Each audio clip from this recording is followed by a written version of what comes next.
In this video, I'm going to talk about managing installations in Historian Client Portal. We have an installations overview which lists current installations and all of their components, and we can also monitor the status of each Factry Historian server and all of their collectors. We need to navigate to installations in the portal, and here we can see all of our installations listed.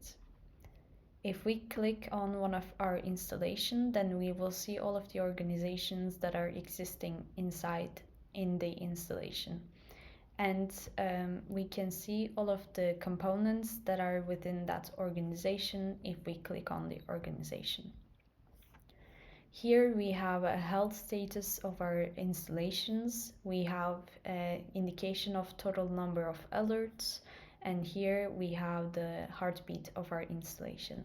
We can also see the version of Historian that is running in our installation.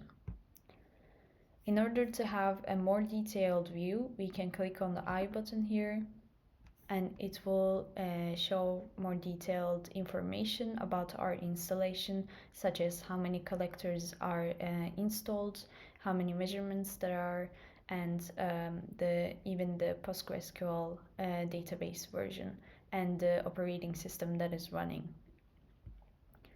If we go back and take a look at one of the collectors that are inside the organization, then we will be able to see the collector specific statuses, so status of the collector, whether if it's still collecting some data or not, and when was the last time it was seen. And we can see how many measurements are with that collector, and the type of the collector, which is in this case MQTT Sparkplug B collector, the version of our collector, the operating system it's running, and also the architecture of our collector. We also have an overview of alerts here. If there were any alerts within our collector, we would be able to see them here.